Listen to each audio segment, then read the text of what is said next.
ሰላም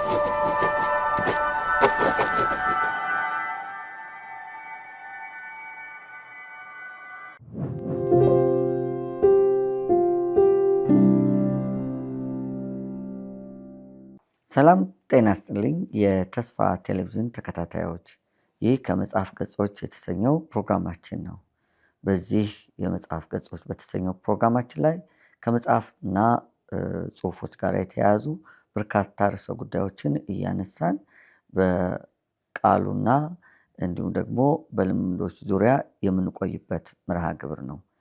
ከነዚህ መርሃ ግብሮቻችን መካከል አንዱ የገማርያ ጓዳ የተሰኘው ደግሞ መርሃ ግብራችን የተለያዩ መጽሐፍትን እያነበብን በዛ ዙሪያ ደግሞ ትንሽ ፍንጠቃ የምንሰጥበት ነው። ባለፉት ሳምንታት እንዳየነው በዴቪድ ዊልከርሰን ተጽፎ በዳግማዊ የተተረጎመውን እንዲሁም በዳግማዊ ዮሐንስ ደግሞ የተተረከውን የሾተልና መስቀል መጽሐፍ ነው እያየን ያለነው። ዛሬ ሶስተኛ ክፍሉን ከባለፈው ሳምንት ከምዕራፍ 2 ያሉትን ጥቂት ሐሳቦችን አስታውሻችሁ ወደ ትረካው እንሄዳለን። በምዕራፍ 2 ላይ እንዳየነው ዴቪድ ከረጅም ጉዞ በኋላ ወደ ኒውዮርክ የወጣቶቹ ችሎት እንደደረሰ ተስፋ እንዳደረገው በቀላሉ ከወጣቶቹ ጋር ተገናኝቶ ደግሞ እግዚአብሔር የተናገረውን ነገር ለመፈጸም ተነሳስቶ ነበር እና ወደ ችሎቱ ሲደርስ ለችሎቱ መግባት የሚፈቀድላቸው 42 ሰዎች ነበሩ። እሱና የወጣት ፓስተሩ ደግሞ ማይልስ አብረው እዛ ሲደርሱ የቀረው 2 ወንበር ነበረ። ያችኑ 2 ወንበር መጠቀም ቻሉ። ይሄም መልካም አጋጣሚ ምናልባትም የዛን ቀን ካዩት የእግዚአብሔርን አብሮነት እርግጠኛ ከሆኑባቸው ነገሮች መካከል አንዱ ሊሆን እንደሚችል ገምታለሁኝ። እናም ግን የገጠማቸው የህዝቡ ምላሽ ግን በጣም አስደንጋጭ ነው። በጣም ብዙ ሰው በቁጣ በስድብ ልጆቹን እየረገመ እነዚህ ስፓኒሽ ወጣቶች ሞት ነው የሚገባቸው፣ በኤሌክትሪክ ወንበር ተጠብሰው ነው መሞት ያለባቸው እያለ በቁጣ ሲያማረርና ሲጮህባቸው ነው በተለይ የምንመለከተው። አጠገቡ የነበረው ከዴቪድ ጎን የነበረው ሰው ደግሞ ያለማቋረጥ የሚያወራው ስለ ልጆቹ ክፋትና ምን አይነት አሰቃቂ ወንጀል እንደፈጸሙ ደግሞ የሚገባቸው ቅጣት ምን ያህል ትልቅ ሊሆን እንደሚገባው ነበር። በዚህ አጋጣሚ ሊነግረው የሞከረው ነገርም ነበረ። ዴቪድ አጠገቡ ላለው ሰው ግን ያን ያክል ሰሚ ያገኘ አይመስልም። ድንገት ዳኛው ሲመጡ ሰዎች ሁሉ ከመቀመጫቸው ተነስተው ብድግ ብለው ሲቀበሏቸው ዴቪድም ተቀበላቸው። ከዛም ችሎቱ ተሰየመና መሰማት ጀመረ። ወጣቶቹም ቆመው ክሳቸውን መስማት ጀመሩ። አንዲት ወጣት ሴት ከወጣት ጥፋተኞቹ ጋር አብራ የምትሰራ በምስክር ወንበር ላይ ተቀመጠች። አንድ ጥያቄ ብቻ ነው የተጠየቀችው። ይሄንን ሾተል ታውቂዋለሽ ወይ የሚል ጥያቄ ነው የቀረበላት። እሷም ደግሞ የዛን ቀን ልጁ በተገደለበት ጊዜ ደሙን የጠራረኩት ከዚህ ሾተል ነው ስትል አጭር ምላሽ ሰጠች። ያ እንደዛ የተጠበቀው ችሎትም በዚች ብቻ ተበተነ። በዚህ ጊዜ ዴቪድ ዳኛውን ከዚህ ቀን ውጭ ሊያገኛቸው እንደማይችል ስለተሰማው በፍጥነት ጮሆ የዳኛውን ስም በመጥራት ላገኘው ትፈልጋለሁ አይነት ድምፅ አሰማ። በዚህ ጊዜ ግን የገጠመው ምላሽ በጣም አስደንጋጭና አሰቃቂ ነበር። አፋፍሰው ያዙት የጸጥታ አካላት። ዳኛውንም ደግሞ ሸፍነው ወደ ቢሮአቸው አገቧቸው እና የወንበዴዎች ቡድን አባል እንደሆነ አድርገው ነው የቆጠሩት ዴቪድን እና ያዋክቡት ጀመር። የት ነው የመጣኸው አሉት። እሱም የፓስተርነቱን የመጋቢነቱን ማስረጃ ለማሳየት ሞከረ። በሌላም ራሱን ለመከላከል ሞከረ። ነገር ግን ታላቅ አፍረት ደረሰበት እና ዳኛው እንዲከሰስ እንደማይፈልጉ ነገር ግን ሁለተኛ እዛ ችሎት ላይ ድርሽ ማለት እንደሌለበት አስጠንቅቀው በነፃ አሰናበቱት።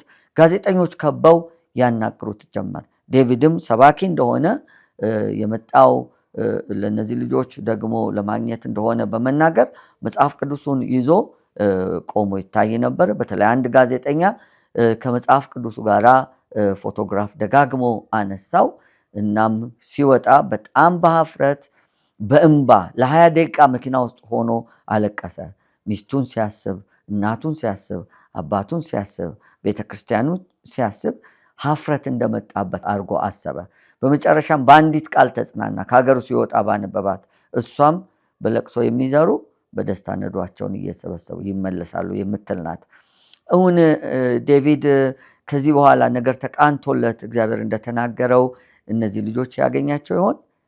ከምንባቡ በኋላ ተመልሰን እንገናኛለን። መልካም ምንባብ።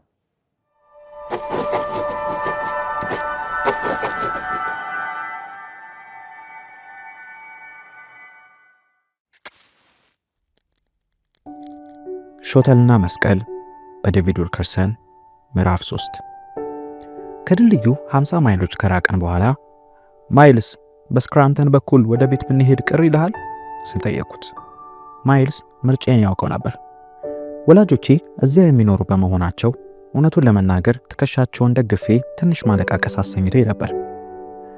በነጋው ጠዋት ስክራንተን ስንደርስ ታሪኩ በጋዜጣዎች አማካኝነት ተሰራጭቷል። የፋርመር ማይክል ግድያ ምርመራ በመገናኛ ብዙሃን በስፋት የተዘገበ ሲሆን በዚህ ጊዜ ስለ ጉዳዩ ብዙም አይነሳም ነበር። የግድያው አስቀያሚ ገጽታዎች በጠቅላላው ቀደም ሲል ተገልጸው ነበር። የጉዳዩ ስለ ልቦናዊ፣ ማህበራዊና ወንጀላዊ ገጽታዎች ፈር ከያዙ ቆይተዋል። በመሆኑም ቀለማቸው ሊደርቅ በሚከችልበት ጊዜ የጋዜጣ አዘጋጆችን ልብ የሚያነቃቃ እንግዳ ነገር በመከሰቱ ጋዜጦቹ በሚችሉት አቅም ሁሉ ያራግቡት ጀመር። ገና ከስክራተን ዳርቻ ሳንደርስ ነበር ወላጆቼ በዚህ ሁሉ እንዴት እንደሚጎዱ ማሰብ የጀመሩት። ቀደም ብዬ ጉዳት የደረሰበትን ሕፃን ልጅ ያህል ወላጆቼን ለማግኘት እንዳልጓጓ ሁሉ እየቀረብኩ ስመጣ ከእነርሱ ጋር መገናኘቱ ያስፈራኝ ጀመር። ለውርደት ያጋለጥኩትስ የእነርሱም ስም ጭምር አልነበር? ወደ ቤታቸው የሚያስሄደውን መስመር ስንይዝ ምናልባትም ጋዜጠኞቹ አላዩአቸው ይሆናል ሲል ሊያረጋጋኝ ሞከረ ማይልስ ከገመተው በተቃራኒ ጋዜጣውን አንብበውታል። ከማይክል ፋርመር የግድያ ወንጀል ምርመራ በፖሊስ ኃይል ስለተወገደው ፈጣጣና መጽሐፍ ቅዱስ የያዘ ወጣት ሰባኪ የሚያትተውን ዜና የሚያሳይ ጋዜጣ ከማር ቤቱ ጠረጴዛ ላይ ተዘርግቷል። አባባና ማማ ቀዝቀዝ ያለ ሰላምታ ሰጡኝ። ዴቪድ ምን አይነት አስገራሚ ነገር ነው ስትል ማማ ተናገረች። ሰላም ልጄ አለ አባባ ቁጭ አሉ። ማይልስ የመጀመሪያዎቹ የግንኙነት ጊዜያት የግል መወያያ እንዲሆኑ በማሰብ ለሽርሽር ወጥቷል። ወደ ጋዜጣው በመመልከት ራሴን እየነቀነኩ ምን እንደምታስቡ ይገባኛል። እኔ የማስበው ለእናንተ ነው። ይህንን አፍረት የማስወገደው እንዴት ነው አልኩ። መልካም ልጅ፣ የሚያሳስበው የኛ ጉዳይ አይደለም። የሚያሳስበው ያንተና የቤተ ክርስቲያኒቱ ጉዳይ ነው። ሹመትህን ልታጣ ትችላለህ ሲል መለሰልኝ አባባ። እኔም ለኔ ያለውን የላቅ ሐሳቢነት በመገንዘብ ዝም አልኩ። ፊልስበርግ ስትደርስ ምን ልታደርግ አስበሃል ዴቪድ ስትል ማማ ጠየቀች። ገና ስለዚህ አላሰብሁም።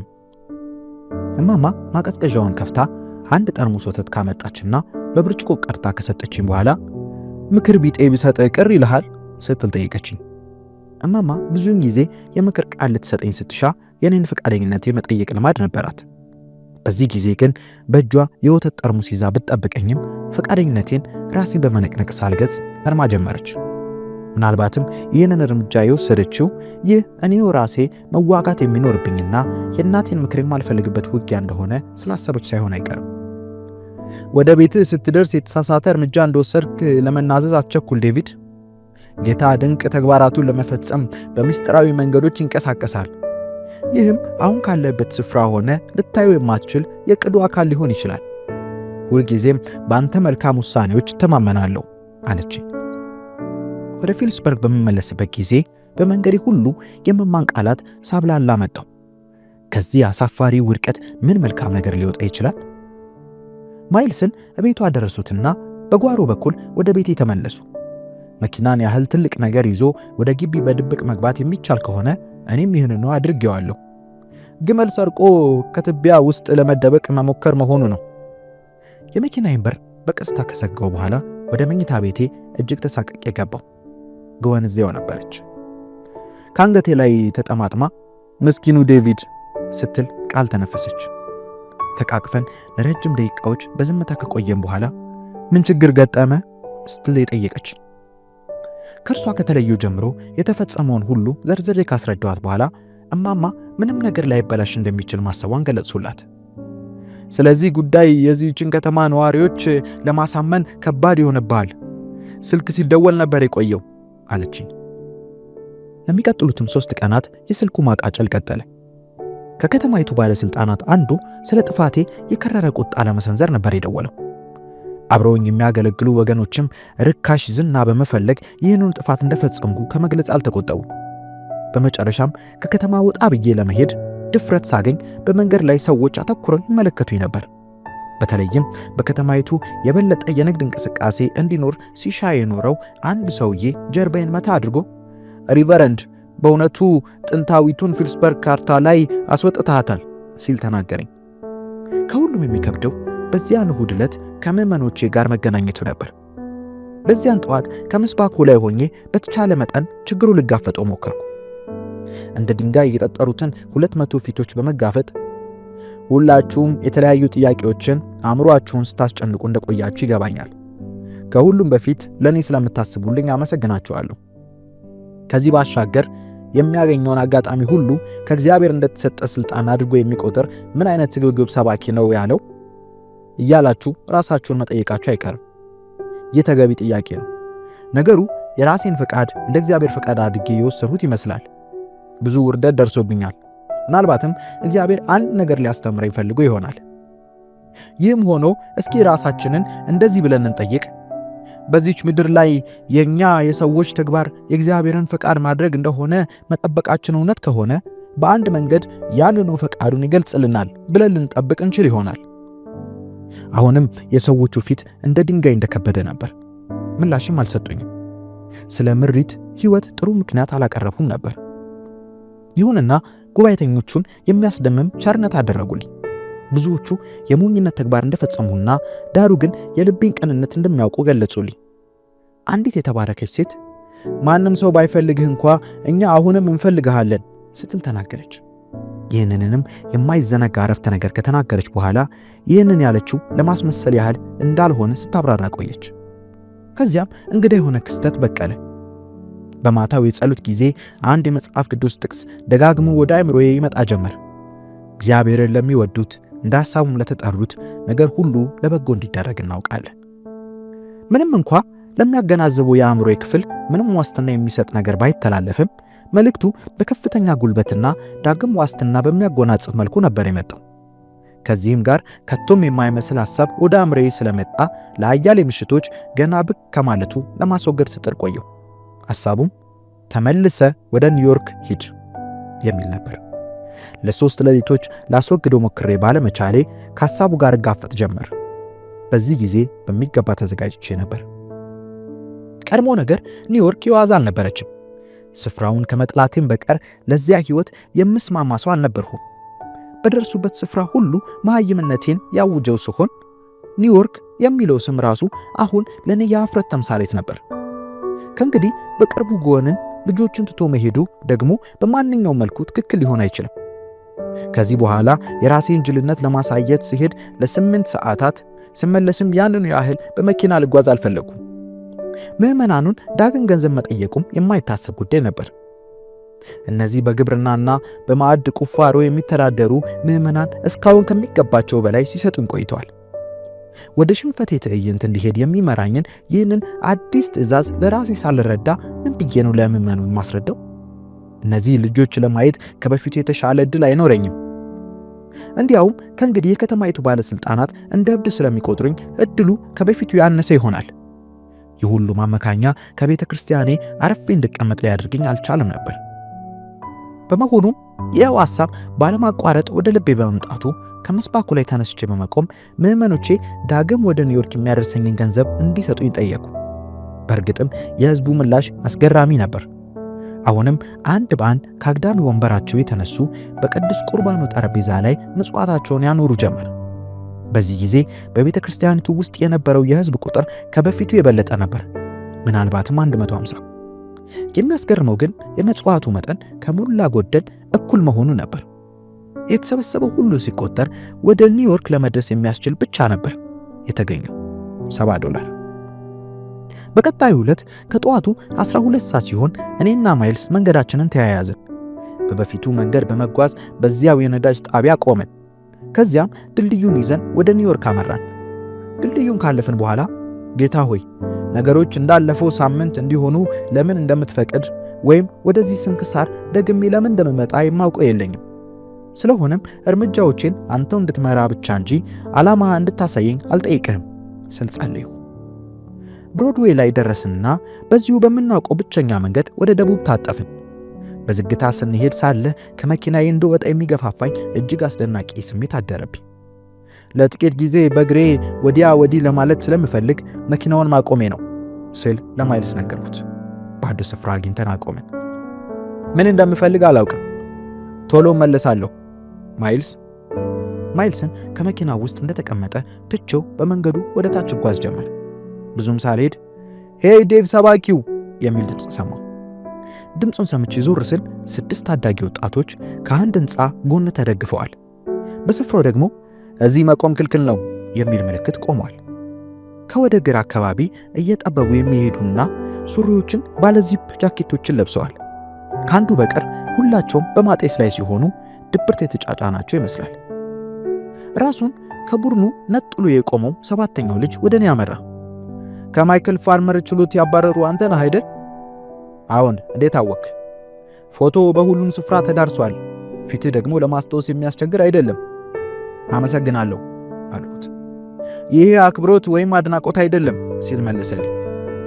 አንተ ስሜን ታውቀዋለህ? እኔ ግን አንተን አላውቀው። ቶም ይባላለሁ። የአመፀኞቹ ፕሬዝዳንት ነኝ። እነዚያ በዚህ ስፍራ መቆም ክልክል ነው በተባለበት ስፍራ የቆሙት ጓደኞቹ ስለመሆን አለመሆናቸው የአመፀኞቹን ፕሬዝዳንት ጠየቁትና ከነርሱ ጋር ሊያስተዋውቀኝ ወሰደኝ።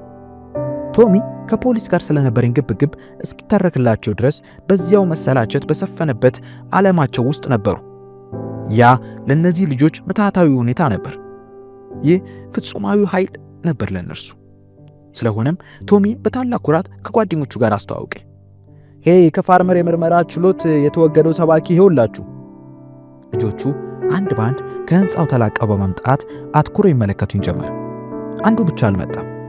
ይልቁንም ሾተሉን አውጥቶ መቆም ክልክል ነው በሚለው ምልክት የብረት ክፈፍ ላይ ጸያፍ ቃል ይጽፍ ጀመር። የተቀረነው በመነጋገር ላይ ሳለን 2 ወይም 3 ወጣት ሴቶች መጥተው ተቀላቀሉ። ቶሚ ስለ ችሎቱ ጠየቀኝና ታዳጊ ወጣቶችን በተለይም በወንበዴ ቡድን ውስጥ የሚገኙትን ለመርዳት መፈለጌን ነገርሁት። ከዚያ ጸያፍ ቃል ከሚጽፈው በቀር ልጆቹ በጽሞና ሲያደምጡኝ ቆዩና እኔም እንደነርሱ እንደሆንኩ ገለጹ። እኔም እንደናንተው እንደሆንኩ ስትናገሩ ምን ማለታችሁ ነው ስል ጠየኳቸው። የእነርሱ አመክንዮ ቀላል ነበር። ፖሊሶቹ እነርሱንም ሆነ እኔን አለመውደዳቸው። ሁላችንም በአንድ ጀርባ የምንቀስ በመሆናችን እኔም እንደነርሱ ነበሩ። ይህ የመጨረሻም ባይሆን አመክንዮአቸውን የሰማሁበት የመጀመሪያው ገጠመኝ ነበር። ወዲያውም በእነዚያ የችሎት መቀመጫዎች መካከል መንገላታቴ በጨረፍታ ታየኝ። ሁኔታው በዚህ ጊዜ የተለየ ወጋገን ነበረው። በመሆኑም እንደ ሁልጊዜው የእግዚአብሔርን ፍጹም ዕቅድ በማሰብ በመጠኑ በፍርሃት ራዱ። በመጨረሻው ባለሾተሉ ልጅ ስለመጣብኝ በሐሳቤ ለመግፋት አልቻልኩም። ምንም እንኳ ቃላቱ በጎዳና ላይ የሚኖረውን ብቸኛ ልጅ ቋንቋ ቢገልጹም በሾተል በሰላ አኳኋን ቆራረጡኝ። ዴቭ ሲል ጠራኝና ጃኬቱን ከጀርባው ላይ አመቻችቶ ለማስቀመጥ ትከሻውን ሰበቀ። ይህንንም ሲያደርግ ሌሎቹ ልጆች ወደ ኋላ ሲያፈገፍጉ ተመለከቱ። ይኸው ልጅ ሾተሉን መዞ ካወጣ በኋላ መልሶ ከተተው። ከዚያም በሾተሉ ኮቴን ከላይ ወደ ታች ይዳስስ ጀመር። ይህችኑ መጠነኛ ተግባር አከናውኖ እስከሚፈጽምም ድረስ ዳግም አልተናገረም። በመጨረሻም ለመጨረሻ ጊዜ አይኖችን ቀና ብሎ በመመልከት ዴቭ ምንም አልሆንም፣ ግን ዴቭ በጂሽ ከተማ ልጆች ላይ ጥላቻ ብታሳይ። የሾተሉ ጫፍ ወዴን ሲጫነኝ ተሰማ። ስምህ ማን ነው? ስሙ ዊል እንደሚባል የነገረኝ ሌላ ልጅ ነበር። ዊሊ፣ እግዚአብሔር ለምን ወደዚህ ከተማ እንዳመጣኝ አላውቅም፣ ግን አንድ ነገር ልነግርህ እፈልጋለሁ። እርሱ ካንተ ጋር ነው። ይህንን በእርግጠኝነት ልነግርህ እችላለሁ። የዊሊ አይኖች ከአይኖች ያልተነቀሉ። ቀስ በቀስ የሾተሉ ጫና እየቀነሰ መምጣቱን ተረዳው። ከዚያም አይኖቹን ከአይኖች ላይ ነቅሎ ዞር አለ። ቶሚ በብልሃት ርዕሰ ጉዳዩን አነሳ። ዴቭ ወንበዴዎቹን ለማግኘት ከፈለግ ለምን ከዚሁ አትጀምርም? እነዚህ ልጆች ሁሉ ወንበዴዎች ናቸው። አንዳንድ የተተወ አባላትንም ላሳይህ እችላለሁ። ተታወ የተባበሩት ታላላቅ ወንበዴዎች። በኒውዮርክ ለግማሽ ሰዓት ያህል እንኳን ሳልቆይ በፊት ከሁለተኛው የመንገድ ላይ ወንበዴ ቡድን ጋር እየተዋወቅኩ ነበር። ቶሚ የመንገድ አቅጣጫዎችን ቢጠቁመኝም እኔ ግን ልከተሉ አልቻልኩም። ተደናግረሃል ጃል ካለኝ በኋላ በአቅራቢያው ከቆሙት ወጣት ሴቶች አንዷን ጠርቶ ያዛት ጀመር። ነንሲ ሰባኪውን ወደ ተታወ አድርሺው እሺ አላት። ተታወዎቹ በ134ኛ ጎዳና አካባቢ በሚገኝ ምድር ቤት ውስጥ ይሰባሰቡ ነበር። ክፍላቸውንም ለማግኘት ነንሲና እኔ የሲሚንቶ ደረጃዎችን መውረድ፣ ከግድግዳ ጋር የተያዙትን የቆሻሻ ማጠራቀሚያዎች፣ አዳፋ ጸጉር የተጎናጸፉትን ድመቶች፣ ያገለገሉ የመጠጥ ጠርሙሶች ማለፍና በመጨረሻም ነንሲ ከአንድ በር ደጃፍ ቆም ብላ እስክትቆረቁር ድረስ መጠበቅ ነበረብኝ። አንዲት ወጣት ልጅ በሩን ከፈተችው። መጀመሪያ ልጅቱ የምትቀልድ መስሎኝ ነበር። እንከን የሌላት የእንግሊዝ ሴት ተምሳሌት ነበረች። ጫማ አላጠለቀችም። በእጇ የቢራ ጠርሙሶች የያዘች ሲሆን ሲጋራ ካፏ ላይ አግድም ተኝቷል። ፀጉሮቿ ካለመበጠራቸውም በላይ ቀሚሷ በአንድ በኩል ትከሻዋን ለቆ ወርዷል። ሁለት ነገሮች የምትቀልድ መስሎኝ እንዳልስቅ ተከላከሉኝ። እነዚህም በልጅቱ ፊት ላይ ምንም አይነት ፈገግታ አለመነበቡና ትንሽ ልጅ መሆኗ ነበሩ። ማሪያ መግባት ይቻላል? ከወዳጃችን ጋር ላስተዋውቅሽ እፈልጋለሁ አለቻት ነንሲ። ማሪያ ቀሚሷን ወደ ላይ የሚሸከመውን ትከሻ በግዴለሽነት ሰበቀችና በሩን አስፍታ ከፈተችው። ክፍሉ ጽልመት ያጠላበት በመሆኑ ከውስጡ የሚገኙ ሰዎች ጥንድ መሆናቸውን ለማጤን ጥቂት ጊዜ ወሰደብኝ። በዚህ ቀዝቃዛና አፍንጫን በሚሰነፍጥ ክፍል ውስጥ የሁለተኛ ደረጃ ትምህርት ቤት ዕድሜ ያላቸው ወንዶችና ሴቶች ልጆች ተጎልተው ሳይ ድንጋጤ ወረረኝ። አንድ ሰው ከራስጌ አካባቢ ያለችውን አምፖል አበራ።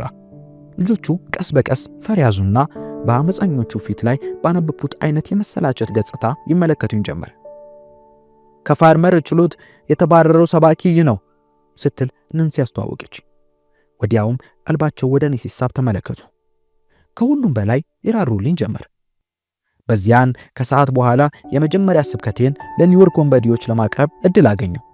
ይሁንና የተወደዱ መሆናቸውን ከመግለጽ ባሻገር ውስብስብ መልእክት ላቀርብባቸው አልሞከርኩም። እዚያው እንዳሉ በመጠጥ ጠርሙሶችና በወሲብ ተግባራት ላይ ሆነው እንኳ በእግዚአብሔር የተወደዱ ነበሩ።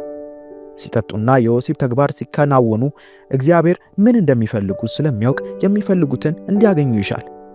ይኸውም መበረታታትና የሐሴት ትፍስህት ብሎም የመፈለግ ጥማት እንዳላቸው ነው። ይሁንና ይሄ የሚገኘው ከቀዝቃዛው የምድር ቤቱ ከርካሽ ክፍል መጠጥ አልነበረም። ይልቁንም እግዚአብሔር ስለ እነርሱ የላቁ ተስፋዎች ነበሩት። ለአንድ አፍታ ንግግሬን ቆም ሳደርግ አንድ ልጅ ቀጥል ስበክ እየገባን ነው ሲል አሳሰበኝ። ቃሉን ስሰማ የመጀመሪያ ጊዜ ሲሆን የምናገረው ወደ ልባቸው እየዘለቀ እንዳለ መግለጹ ነበር። ይህም ለስብከቴ ሊከፍሉ የሚችሉት ከፍተኛ ዋጋ ነበር። ከግማሽ ሰዓት በኋላ ያንኑ የምድር ቤት ዋሻ ለቅቄ ስወጣ አንድ ነገር ቅር ባያሰኝ ኖሮ ከፍተኛ ብርታት ይሰማኝ ነበር። ይኸውም ለመጀመሪያ ጊዜ ከተታዎቹ ውስጥ የሐሺሽ ሱት የተጸናወታቸውን ልጆች ማግኘቴ ነበር። የተታወ የሴቶች ፕሬዝዳንት ሆና ያገኟት ማሪያ እግዚአብሔር ወደ አዲስ ሕይወት ሊመራቸው እንደሚችል ስናገር አቋረጠች። እኔን አይደለም ዴቭ፣ እኔን አይደለም። ማሪያ መነጽሯን አስቀመጠችና ቀሚሷን ወደ ትከሻዋ ሳበች። የሽፋሽፍትና የአይን አገላለጧ ያልተለመደ ነበር። ከፍ ዝቅ፣ ከብለል ኮለል። ለምን አንቺን አይሆንም ማሪያ? ለምላሹ ማሪያ የልብሷን እጀታ ሳበችና የእጇን ውስጠኛ ክርን አሳየችኝ። አልገባኝም ነበር። አልገባኝም ማሪያ አልኋት። ወደዚህ ና አለችኝና ብርሃን የምትለግስ አምፖል ወዳለችበት ጠጋ ብላ ክንዷን ዘረጋችልኝ። በዚህ ጊዜ በወባ ትንኝ ተነድፎ እንደመረቀዘ ሁሉ የረቃጠቡትን ትናንሽ ቁስሎች ተመለከቱ። አንዳንዶቹ የቆዩና ሰማያዊ ሲሆኑ፣ ሌሎቹ ትኩስና ጥቋቁር ነበሩ። ወዲያውም ይህች ልጅ ለማለት የምትፈልገው ተከሰተልኝ። የሐሺሽ ሰለባ ነበረች። እኔ የዕፅ ሱሰኛ ነኝ ዴቭ። ምንም አይነት ተስፋ የለኝም ከእግዚአብሔር ዘንድ እንኳን። ማሪያ ሁኔታውን ከሚገባው በላይ እያጋነነች እንደሆነ ከሌሎቹ ወጣቶች ፊት ላይ ለማንበብ ብሞክር አንድም ሰው ፈገግ አለማለቱን ታዘቡ። ለአንድ አፍታ ክብ ሰርተው ለተቀመጡት ልጆች ላይ ባሳረፉት እይታ በኋላ ከፖሊሱ መረጃና የሆስፒታል ዘገባ ያገኘሁትን ነገር ተረዳው። ይኸውም ለዕፅ ሰለባዎች መድኃኒት መፍትሄ እንደማይሆን ነው። ማርያ የገለጸችው የባለሙያዎቹን ሐሳብ ነበር። በአጠቃላይ ሄሮይንን በቀጥታ ወደ ደሙ ለሚስብ የዕፅ ሱሰኛ ምንም አይነት ተስፋ አልነበረም። ማርያም የዕፅ ሱሰኛ ነበረች።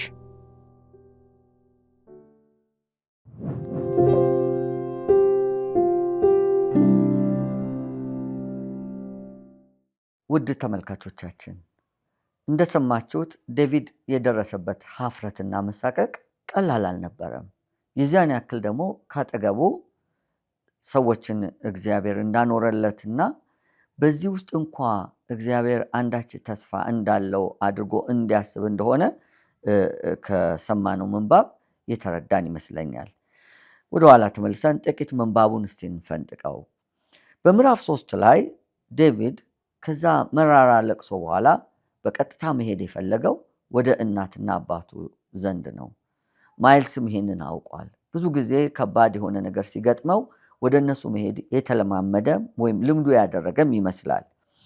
ዴቪድ እናትና አባቱ ጋር ለመሄድ ወስኖ ወደ ቤታቸው እየተጠጋ በነበረበት ጊዜ ፍርሃት ይለው ጀመር። ምናልባት ጋዜጦቹ ቀድመው ደርሰው ቢሆንስ እናትና አባቱ ምን ምላሽ ሊሰጡት ይችላሉ የሚለው ነገር በጣም ያስጨንቀው ነበር።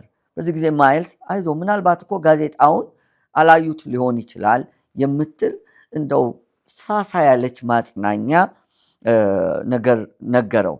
ግን ጉዳዩ እንደ ታላቅ ውርደት ለቆጠረው ዴቪድ ጋዜጣው ቀድሞ ከደረሰ ምን ሊፈጠር እንደሚችል መገመት እንኳን የማይችልበት ሁኔታ ውስጥ ነው የነበረው። ወደ ቤት በደረሰ ጊዜ ያንን ውርደት ተሸክሞ ወደ ቤት ሲገባ እርግጥም እንደገመተው ጋዜጦቹ ቀድመውት ነበር። እናትና አባቱ ቀድመው ጋዜጦቹን አንብበዋቸው ነበር እና ጋዜጣው በጠረጴዛው ላይ ተቀምጦ ይታይ ነበረ እና የበለጠ ድንጋጤ የተሰማው ይመስላል።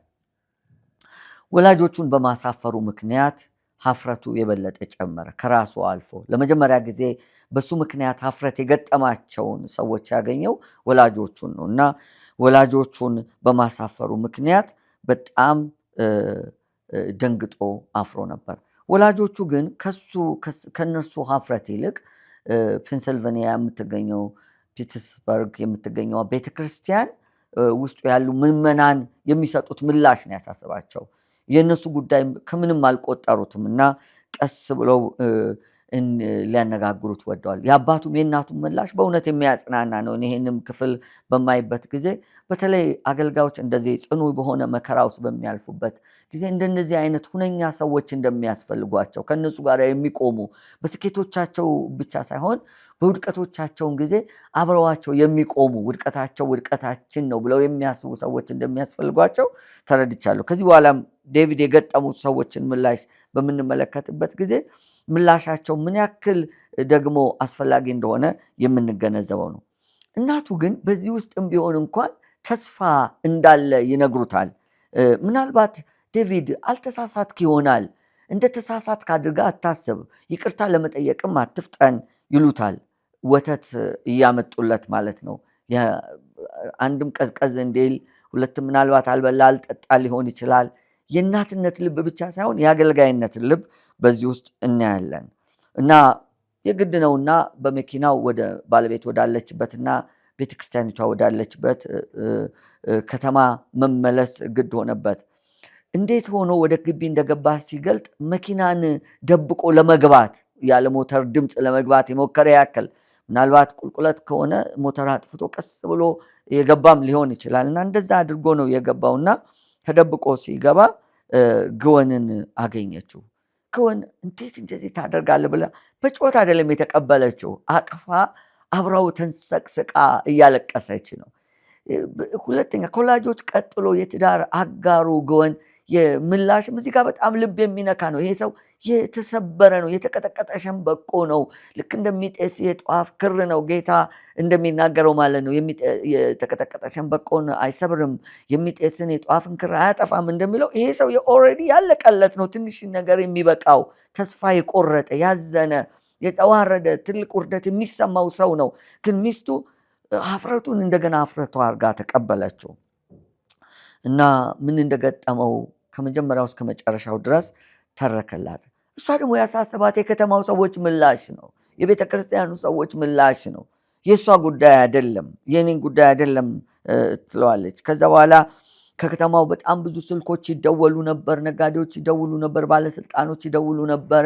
በተለይ አንዱ ነጋዴ በከተማዋ ትልቅ ኢንቨስትመንት የነበረው ይመስላል እና ያንን ከተማዋን በቃ በክፉ ስም ስላስጠራ ተበሳይቶበታል እና ባለስልጣናቱም ተበሳይተዋል። በቃ ከተማዋ ትንሽ ናት፣ ሁሉ ሰው የሚተዋወቅበት ና እሱ ደግሞ ካህን እንደመሆኑ ፓስተር እንደመሆኑ በከተማ ሁሉ በጣም የታወቀ ነው። ማለት ፕሮቴስታንት ወይም ወንጌላውያን በጣም ተጽዕኖ ፈጣሪዎች ናቸው በዛ ከተማ ውስጥ ይታወቃል። እና የነሱ ሁሉ ምላሽ በጣም ከባድ ነው እና እንደማይሆን የለም። በቤተ ክርስቲያን ሰዎች ፊት ደግሞ መቅረብ ነበረበት። ከነ ውርደቱ፣ ከነ ሐዘኑ፣ ከነ ስቃዩ ደግሞ መቅረብ ነበረበት እና በቀጣዩ ቀን ፕሮግራም ሄዶ በእነሱ ፊት ቆመ። የቤተ ክርስቲያኒቱ ምእመናን ምላሽ በእርግጥ ቀዝቃዛ ነበረ። እንደተጠበቀው ቀዝቃዛ ምላሽ ነበረ። ፈገግታ የሞላበት ፊት አይደለም የገጠመው ዴቪድ። ምናልባትም ያዘኑ ፊቶች፣ የተቆጡ ፊቶች፣ የተናደዱ ፊቶች ናቸው ከፊት ለፊት የሚያየው እና ተነስቶ ንግግር አደረገ። አዎ አንድ የሆነ ግብዝ ሰው ነው የምታስቡት፣ ለዝና የሚስገበገብ ሰው አድርጋችሁ ትቆጥሩኝ ይሆናል፣ እውነት ነው እንደዛ ብታስቡ ብሎ ተናገረ። ራሱን ዝቅ አድርጎ ግን ደግሞ ቦልድ ሆኖ ጠንካራም ሰው እዛ ውስጥ ያላችሁ ትሁት የሆነ ግን ጠንካራ ሰው። አንዳንድ ጊዜ እግዚአብሔር በውስጣችን ያስቀመጠው ነገር እንደዚህ ግራ የሚያጋባ ሲሆን ትህትናን እንደያዝን እንደዚሁ ደግሞ ጠንካራነትንና በአቋም መጽናትንም አብረን ጎን ለጎን መያዝ እንዳለብን ከዚህ መረዳት እንችላለን። ከዛ በኋላ እነዚህ ሰዎች ምላሻቸው ምንም ከባድ ቢሆንም አንዲት ሴት ግን የሚያጽናና ምላሽ ሰጠችው። በሱ እንደምትተማመን መለሰችለት። ከዚህ በኋላ ነው ከባዱ ነገር የሚጀምረው። ከተወሰነ ቀናት በኋላ ብዙም አልቆየም፣ ለ3 ቀናት ያክል ተመልሰ ወደ ኒውዮርክ ሂድ የሚል ምላሽ ወይም ደግሞ ምሪት ይመጣለት ነበረ። ድምፅ ይመጣለት። እንዴት አድርጎ ከደረሰበት ችግር የተነሳ ወደ ኒውዮርክ መሄድ አይፈልግም። ኒውዮርክ ራሷ ምቹ አልነበረችም። ልጆቹን ጥሎ መሄድ አይፈልግም። ባለቤቱን ጥሎ መሄድ አይፈልግም። ከምዕመናን እንዴት አድርጎ ነው ገንዘብ የሚጠይቀው? እንደገና ደግሞ ልጆቹን እነዛ በኒውዮርክ ያሉትን ወንጀለኞችን ለማየት የሚችልበት እድል የጠበበ ነው። ዳግመኛ እዛ ችሎት ፊት ድርሽ ትልና ወዮልህ የሚል የዳኛ ማስጠንቀቂያ አለ። ያንን ተላልፎ ከተገኘ በቀጥታ ወደ ወህኒ ቤት እንደሚገባ ያውቃል። ሁለተኛ እድል እንደሌለው ያውቃል።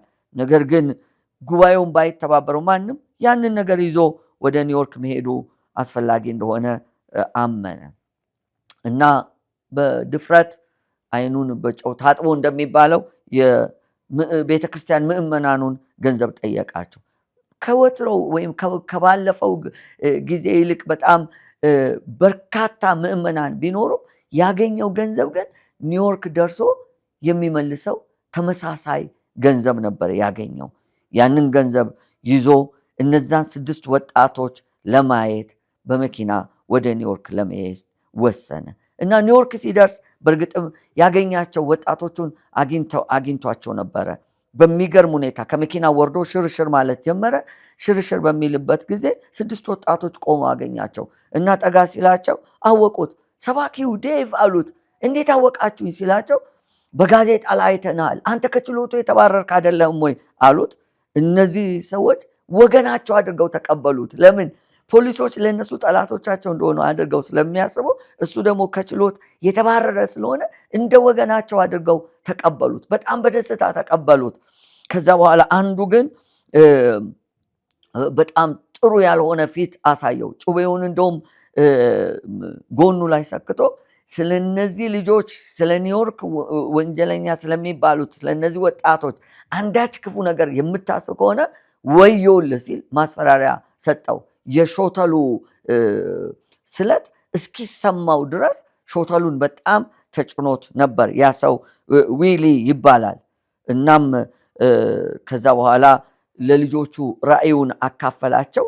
ከግማሽ ሰዓት በኋላ በጣም የሚገርመው ተተወ የሚባል የወንጀለኞች ቡድን ወይም እነዛ ጋንግስተሮች ወይም ደግሞ አደገኛ ወንጀለኞች ወጣቶች ያሉበት ቡድን ውስጥ አንዱን ቡድን የማግኘት እድል ሆነለት። ይሄም የሆነው ምንድን ነው? አሉ እኮ እዚህ ሰፈር ማየት ትፈልጋለህ ብለው ወሰዱት። አንድ ጨለማ የሆነ የሃይስኩል የሁለተኛ ደረጃ ተማሪ ወጣቶች የሞሉበት ነገር ግን በመጠጥ በሲጋራ በሐሺሽ በእጽ የተሞላ ሽታ ያለው ክፍል ውስጥ እንዲገባ ሆነ። በሩን የከፈተችለት ሴት ማርያ ትባላለች። ተስፋ የቆረጠች በግዴለሽነት በሩን የከፈተች የቢራ ጠርሙስ በእጆቿ የያዘች እና ጨለማ ስለነበር መጀመሪያ እዛ ውስጥ የሚሆነውን ትዕይንት በደንብ አድርጎ ለማየት አልቻለም ነበር። በኋላ ግን ለነሱም ወንጌልን ሰበከላቸው፣ ወንጌልን ነገራቸው። ወንጌል ተናግሮ ሲያበቃ ማርያ የተባለችው ያቺ በሯን የከፈተችለት ሴት በከፍተኛ ያደንዛዥ እጽ ሱስ ውስጥ የተያዘች ለእኔ ግን አይሆንም አለች። ይሄ ለእኔ አይሆንም ብላለች። ለምን አይሆንም ማርያ ለምን ብሎ ስላት እጆቿን ክንዶቿን አሳየችው። አልገባውም በፊት በወባ ትንኝ የተነደፈ የሚመስል የተበጣጠሰ የተወጋጋ ክንዶቿን አሳየችው። አልገባውም። ለካስ ያ እጆቿ በአደንዛዥ እጽ በተደጋጋሚ ስትወስድ የተወጋጋችው በመርፌ የተወጋጋችው ሆኖ ነው እንደዛ አይነት ጉዳት የደረሰባት። ሌሎቹ ግን ወጣቶቹ ግን ምንም ያን ያክል አልገረማቸውም በሷ ምላሽ እና ዴቭ በተስፋና በሐዘን መካከል ሆኖ ከዛ ክፍል ሲወጣ ነው የምናየው።